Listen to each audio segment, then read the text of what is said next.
Olá, meus amigos, que bom vocês por aqui novamente. Hoje vamos falar sobre espiritualidade, mas antes de mais nada, dê o seu like, se inscreva no nosso canal, pois isso é muito importante para nós. Então, sem mais delongas, vamos ao vídeo de hoje. O que acontece com o suicida no mundo espiritual? Muitas pessoas têm dúvida quanto a isso, né? Os espiritualistas, né, divergem um pouco sobre o que acontece. Mas vamos conversar hoje sobre este assunto no nosso ponto de vista. A lei universal é bem clara. Ninguém tem o direito de tirar uma vida, mesmo que seja nossa. Mas a lei de Deus não julga a todos da mesma forma. Cada caso é um caso. A lei funciona para todos igualmente. Mas ela leva em conta a intenção da pessoa quando faz as suas escolhas. Então, muitas vezes, um ato que poderia ser considerado uma quebra da lei universal, na verdade não é. Por isso é de caso a caso. Por isso, a lei funciona de caso a caso, porque as circunstâncias variam muito. Okay? Não se pode atribuir a mesma culpa a um adulto e a uma criança, ou a mesma culpa a uma pessoa em plena capacidade mental e um louco. Até mesmo a lei dos homens faz essa distinção. Até mesmo a lei dos homens, prevê essa situação. O juiz analisa se aquele que cometeu o ato estava em pleno uso das suas faculdades mentais ou se ele estava louco, se ele estava com um grave distúrbio mental. Então, há uma diferença do julgamento e da pena, é claro. Não é fácil analisar os motivos que levam uma pessoa ao suicídio. Podem ser vários. O mais comum é causado pela depressão, que leva as pessoas a perderem a motivação pela vida e, ao mesmo tempo, provoca uma dor moral interior praticamente insuportável. A pessoa não quer morrer. O que ela quer é se livrar do sofrimento. A pessoa que comete suicídio, ela não quer morrer de verdade. Nós temos o nosso instinto de preservação. Então a pessoa tem que estar sofrendo muito, tem que estar numa dor insuportável ou mentalmente desequilibrado para suplantar esse instinto de conservação e dar fim à própria vida. Outros motivos comuns são a decepção amorosa pelo abandono. A pessoa coloca a outra acima dela mesma e acredita que não pode viver sem a outra, o que é uma ilusão e uma perigosa obsessão. Isso não existe. Nós nascemos sozinhos e vamos morrer sozinhos, mesmo que acompanhados. Então, você não precisa de ninguém para viver a não ser de si mesmo. E, claro, de Deus. Quando as pessoas saem desse surto, quer dizer, o surto do sofrimento amoroso e desta loucura, se perguntam como puderam fazer tanta besteira por causa da outra pessoa. Ela se sente uma idiota, pois consegue finalmente perceber que o outro é uma pessoa comum e até alguém que não merece nem a sua amizade e respeito, que dirá o seu amor. Muitas vezes, quando a pessoa recupera a razão e o raciocínio após uma decepção amorosa, ele percebe que a outra não era aquela bola, não estava com aquela bola toda, não. Era a sua visão distorcida que fazia com que você visse aquela pessoa como se fosse uma pessoa maravilhosa, sem nenhum defeito. Então, você percebe que fez papel de tolo, que fez muita bobagem sem sentido, que aquela pessoa não merecia nem o seu respeito, nem mesmo a sua amizade. que dirá que você a amasse. Então você percebe que, na verdade, não foi uma perda, foi um livramento. O bullying, este problema, afeta sobretudo as crianças e os adolescentes, com baixa autoestima e que são frágeis psicologicamente. A pessoa não suporta as críticas, zombarias e até mesmo agressões, verbais e físicas. Sua baixa autoestima a impede de reagir e pedir ajuda, entrando, desta forma, em profunda depressão, atraindo energias negativas e obsessores, que roubam suas energias e a induzem ao suicídio. Então, o bullying, que inclusive é crime, ele faz com que a pessoa perca sua autoestima. Aliás, a pessoa que se deixa levar por isso já tem uma baixa autoestima. Geralmente são crianças que ainda estão formando a sua personalidade ou adolescentes ainda muito inseguros. Então, isso pode ocasionar, sim, a vontade, o desejo de dar cabo da própria vida. Okay? Então, é preciso muito cuidado com isso e ficar de olho em nossas crianças e em nossos adolescentes. Também, como motivo para o suicídio, temos as doenças graves. E esta motivação comum para o suicídio, a pessoa padece de uma doença incapacitante e não raro incurável, que a colocam na dependência dos outros, normalmente dos familiares, acabando com a sua qualidade de vida e alegria de viver, a levando à depressão profunda. Se a pessoa for materialista, pior ainda, pois ela acredita que a única saída e a solução racional é a eutanásia, que é o suicídio assistido. Se a pessoa nesta situação pratica a eutanásia, é como um náufrago que luta contra o oceano para morrer na praia. Não precisava procurar a morte. Ela era só esperar que ela viria naturalmente. Às vezes, ela está tão perto e a pessoa desiste por causa de algumas horas, alguns dias ou alguns meses. Não é necessário procurar pela morte. Ela virá naturalmente. E uma pessoa com um estado de saúde muito grave, até desenganada pelo médico, pela medicina, ela está bem perto da morte, Então, é como aquele náufrago que nada e morre na praia. Quer dizer, quando ela estava perto de se libertar, ela se aprisiona de novo, Ela estraga toda a sua experiência. Não estraga totalmente, que ela vai adquirindo experiência com o tempo. Mas o que era para ser, uma volta para o mundo espiritual gloriosa, passa a ser um problema que pode causar várias consequências, sofrimentos, vergonha, humilhação, E, acima de tudo, a decepção de perceber que seus problemas não acabaram. Pelo contrário, foram agravados.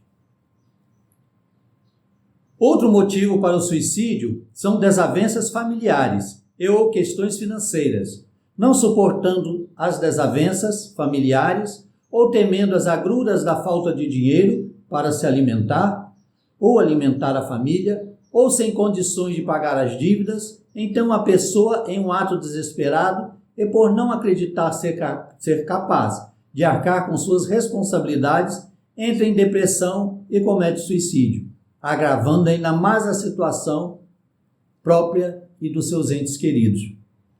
Ou seja, muitas pessoas se suicidam por não conseguir pagar as contas ou por desavenças familiares. Não sabendo ele que as desavenças familiares e a situação difíceis por que ele passa financeiramente foram causados por ele mesmo, ou são provas que ele deveria aceitar, para praticar a resiliência e a resignação.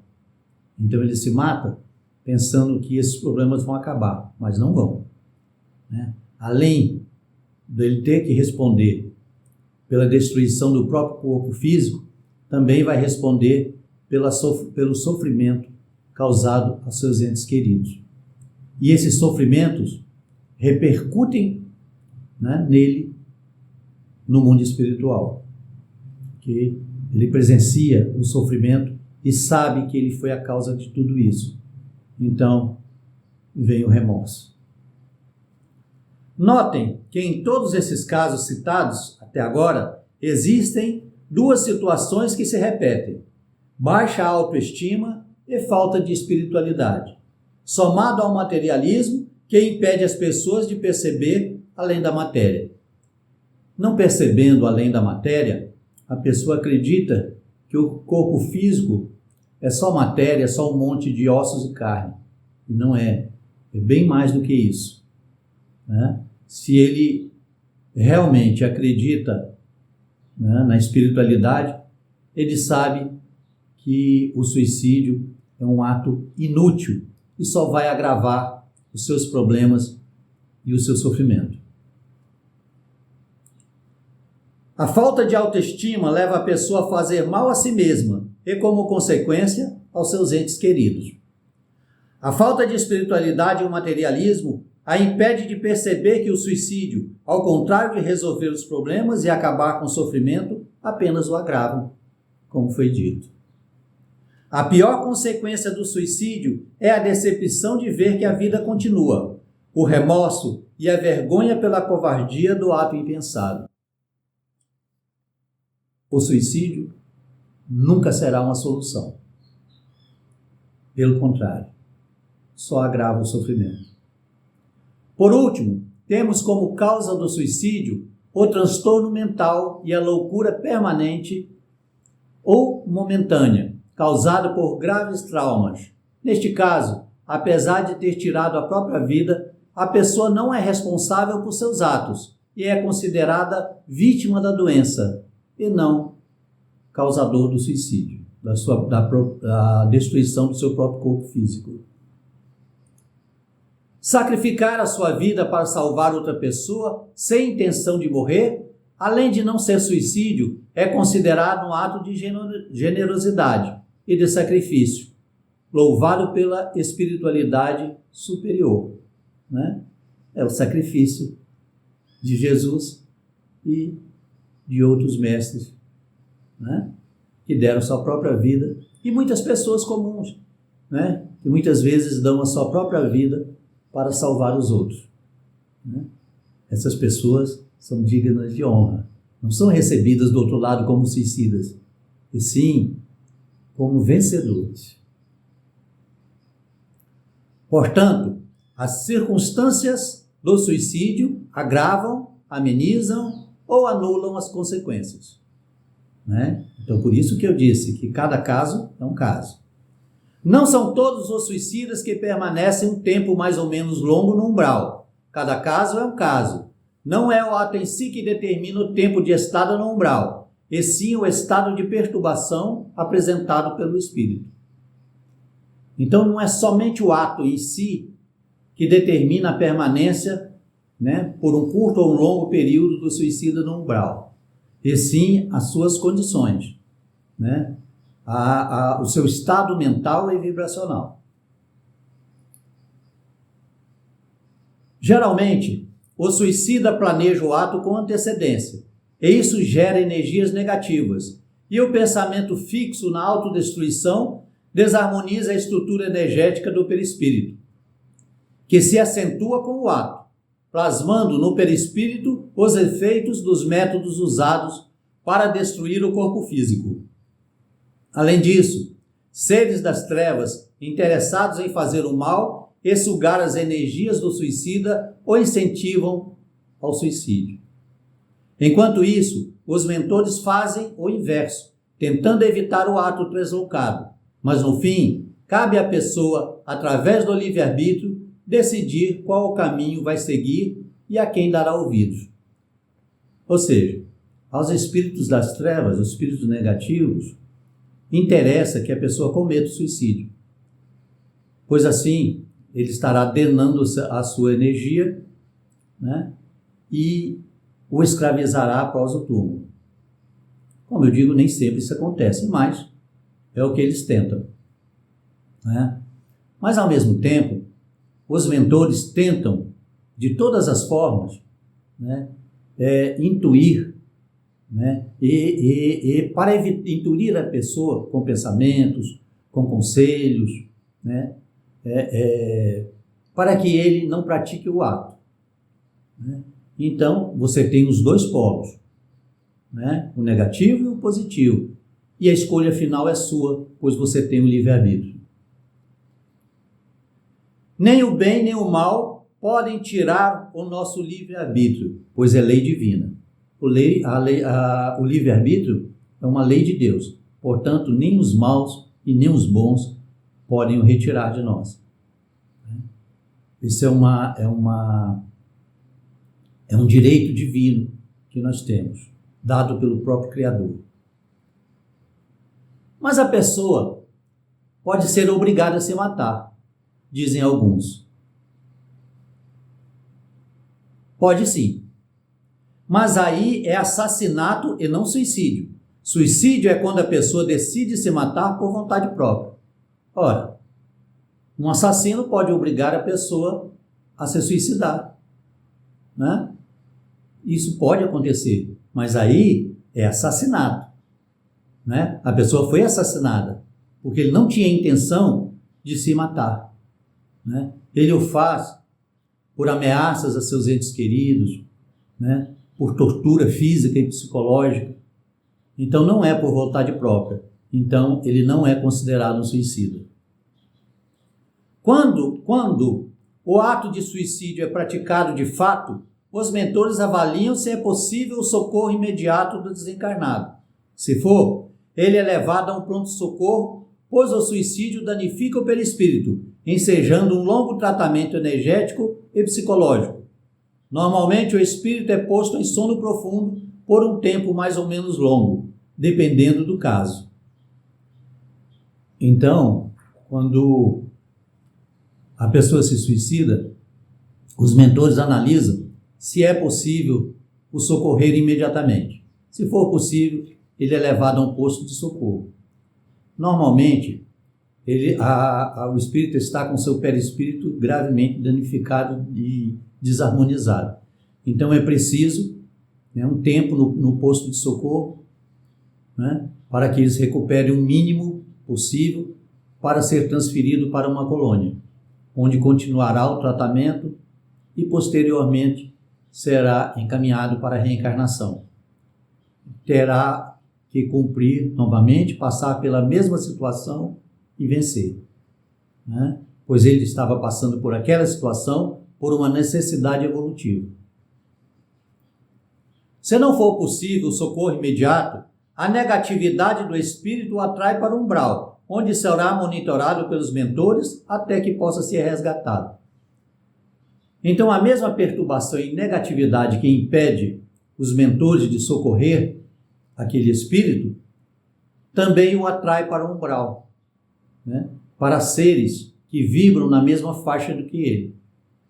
Então ele vai para o umbral, mas ele não percebe, mas é monitorado constantemente pelos mentores até que tenha condições de ser resgatado. Quando ele chegar nessas condições, né, é feito o socorro, o resgate, e ele será encaminhado para um posto de socorro. Deus não abandona nenhum dos seus filhos. Nada nos separa do amor de Deus, pois Ele está dentro de cada um de nós. Ele está perto de nós, até no mais profundo dos abismos do umbral. Deus jamais nos abandona em circunstância alguma. Mesmo que você vá, por seus atos, por suas escolhas, até por vontade própria, para o mais fundo dos abismos do umbral, Ele estará lá contigo. E na primeira oportunidade, Ele o retirará de lá. Deus é bom, misericordioso e amoroso. Se você tem um ente querido nessa situação, não se preocupe. Ele está sob a guarda e responsabilidade de Deus, um Pai amoroso e misericordioso. Ore e pense nele com carinho. compreensão e amor, sem julgamento, pois todos nós cometemos erros e falhamos de vez em quando. Ele receberá seus pensamentos e sua energia positiva, que o ajudarão muito, lhe trazendo esperança e renovando suas forças. Confie em Deus. Seu ente querido está em boas mãos. Então não se preocupe demasiadamente, né? Evite se preocupar com seu ente querido e o sobrecarregar com pensamentos de tristeza, de revolta, de culpa, certo? Apenas nós temos a responsabilidade sobre os nossos atos. Ele fez as suas escolhas, né? Você pode ajudar muito ele, orando, pedindo a Deus e lhe enviando energias positivas, sem julgamento, sem condenação, tá? Pois todos nós erramos, né? Com certeza, em algum momento da nossa evolução e em vidas anteriores, nós também, né, cometemos esse ato, né? Isso é muito provável. Então não convém julgar, né, fazer julgamentos sobre essa pessoa. Pense nela com carinho e amor, e ela já não é mais responsabilidade sua. Ela está agora nas mãos de Deus e é Ele que vai cuidar dela. Um dia vocês se reencontrarão, pois tudo passa. Nós mesmos, em algum momento das nossas vidas passadas, provavelmente também cometemos o mesmo erro e tivemos uma nova chance. Prova é que estamos aqui. A mesma chance que ele também terá. Ele que vai retornar e passar pela mesma prova, pois esta lição é necessária, por isso ele passou por esta situação. Mas em outra vida, ele voltará fortalecido e mais experiente, portanto, dificilmente cometerá o mesmo erro. Ao sofrer as consequências do seu ato, né, aquilo ficará impregnado em seu espírito, em sua mente. E na próxima encarnação, ele provavelmente, né, na grande maioria das vezes, não voltará a cometer esse ato, né? Lembre-se da promessa: nenhuma ovelha será perdida. E não é uma promessa vã, é uma promessa verdadeira. Ninguém ficará para trás, ninguém será abandonado. Todos teremos, por mais que erremos, Deus não se afasta de nós por nenhum motivo. Deus não nos condena, Ele conhece as nossas fraquezas. Ele sabe o que nós somos, quem nós somos, o que pensamos, o que sentimos. Por isso Ele não nos condena. E sempre, sempre nos dará uma nova chance. Acreditem nisso, pois é a verdade. Namastê. E ficamos por aqui. Agradeço a todos vocês pelo apoio ao canal. Peço a Deus que nos ilumine o nosso caminho, nos dê paz, saúde, prosperidade, tolerância, muito amor e muito equilíbrio. Até uma nova oportunidade, se Deus assim o permitir. Tchau, amigos.